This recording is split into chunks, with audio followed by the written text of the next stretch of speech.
Hello everyone, today I'm looking at Street Fighter 2.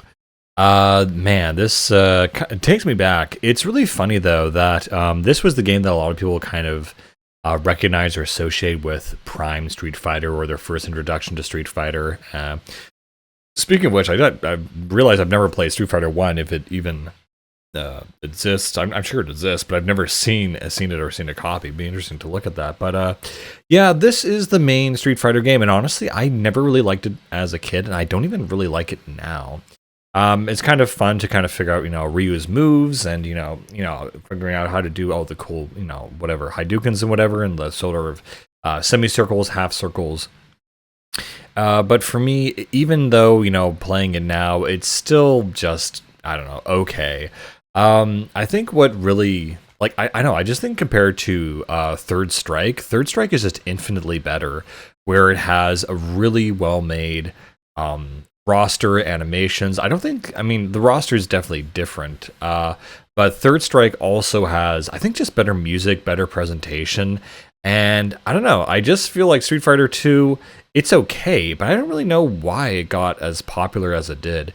It's still pretty decent, and if I do play as anyone, it's probably just Ryu. And Third Strike, though, it's Ibuki.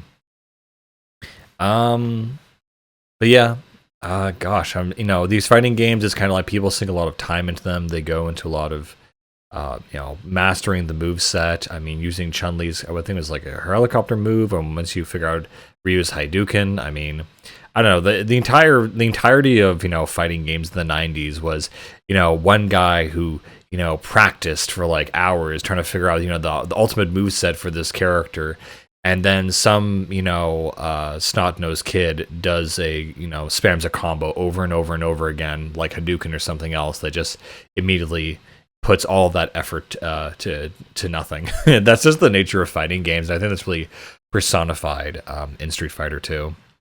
Again, yeah, I just feel like the presentation, the graphics, whatever, everything is weaker than Street Fighter 3. It just feels kind of generic, frankly. I that's what it really feels to me. You look at other fighting games at this time, and it does feel just like, okay, cool. This is another fighting game with a bunch of like random guys, like Tekken or whatnot. Actually, no, Tekken was much later than this. But yeah, for like an early game for a fighter on the SNES, I guess it was pretty okay. But yeah, I don't know. I mean, I think the whole car mini game thing, and the whole arcade system, like it's very of the time, of the moment. But I just feel like there's a lot better 1v1 fighters out there. Anyway, guys, that's pretty much all I've got to say about this game. It is kind of interesting to go back in this series, though, if you're not familiar with it, and just kind of see certain things like the evolution and designs of certain characters, how they look in this game. Again, the roster is pretty small. They only have Chun-Li as like the female character, but yeah, I mean, yeah, okay. I don't have much else to say about this game. I guess I'll see you later, guys. Bye.